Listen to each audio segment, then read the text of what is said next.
October 21st, 1966, a day that will forever be etched in the history of the small Welsh village of Aberfan. What began as a typical morning for the children of Pankhurst Junior High School quickly turned into a nightmare no one could have imagined. At 9:15 a.m., a colossal coal tip, made unstable by heavy rains, gave way, unleashing liquefied debris onto the village below. In minutes, homes, buildings, and the school were engulfed, burying 144 souls, most of them young children. The nation was gripped with grief. As rescue efforts unfolded, it became clear that this disaster could have been prevented.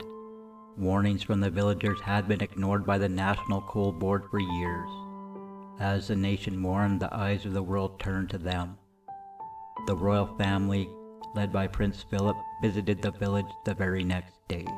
It would take 8 days for Queen Elizabeth II to make her own appearance, a decision she would later say was one of her greatest regrets. Her delayed visit sparked criticism at the time, but over the years the Queen would build a deep and lasting bond with the town, returning often to pay her respects and offering comfort to a community torn apart by tragedy. The heartache continues to echo throughout history, a story of sorrow, resilience, and the painful lessons of industrial negligence. The memories of those lost on that fateful day will never be forgotten, and this is their story.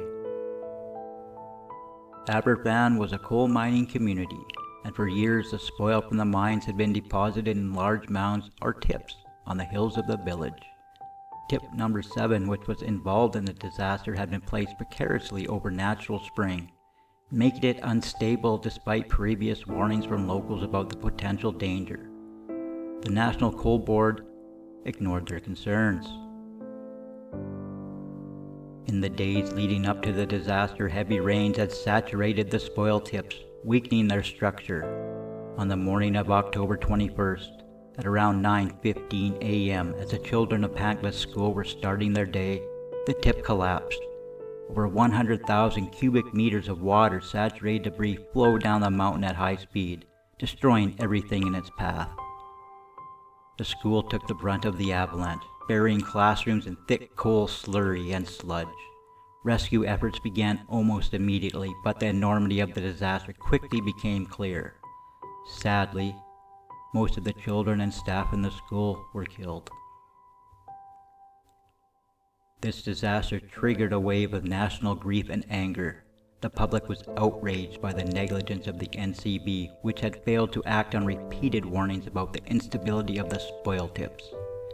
An official inquiry found that the disaster was entirely preventable and that the NCB bore responsibility, though no one was ever prosecuted. Amidst the public outrage, the Queen and other members of the royal family were expected to visit the grieving village. However, the Queen did not visit immediately, which attracted some criticism at the time. She sent Prince Philip, the Duke of Edinburgh, to the village just a day after the disaster, on October 22nd, to express the royal family's condolences and meet with survivors and rescue workers. It wasn't until October 29th, 8 days after the tragedy, that she herself visited. This delay became one of the few occasions in her long reign that she later regretted. The Queen, known for her sense of duty and public service, reportedly felt deeply that she should have gone sooner to show her support to the families and community devastated by the tragedy. When she did arrive, the Queen, visibly emotional, met with grieving parents, survivors, and rescue workers. Walking through the wreckage of the village, she laid a wreath at the Garden of Remembrance in memory of the children who had died.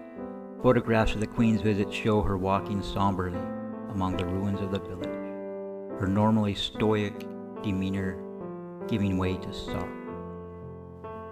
Over the years, she maintained a special relationship with Aberfan, returning several times during her reign to pay her respects. The visit was known to be one of the most emotionally challenging moments in her time as monarch.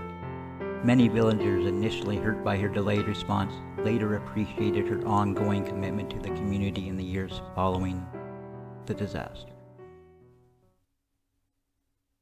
As time went on, a tribunal was held, and it concluded that the disaster had been caused by the National Coal Board's failure to address the dangers posed by the spoil tip.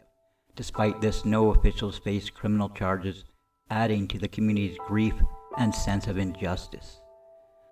The government set up a relief fund for the victims' families, and donations poured in from across the country.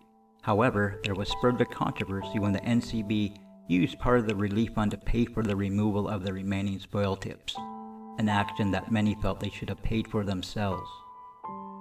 In the years after the disaster, Aberfan rebuilt itself, but the memory remains. A memorial garden was established on the site of the destroyed school, serving as a place of remembrance for the young lives lost. A mass grave in the village cemetery holds the victims, a poignant symbol of the disaster's devastating toll. Every year on the anniversary of the disaster, villagers gather to commemorate those who died, and this story is now taught as a key moment in British industrial history. This had a profound impact on mining safety in the UK. The inquiry into the tragedy led to changes in how coal tips were managed and reinforced the importance of listening to local concerns about industrial risks. The disaster also highlighted the responsibilities of large state-run organizations and set a precedent for how corporate negligence should be addressed in such tragedies. For the royal family, the disaster marked a moment of introspection. The Queen's deep connection to Aberfan in the years following the tragedy showed her compassion for the community, and her subsequent visits were heartfelt and welcomed. This disaster remains a poignant reminder of the human cost of industrial negligence, a story of profound loss, resilience, and the power of community in the face of unimaginable tragedy.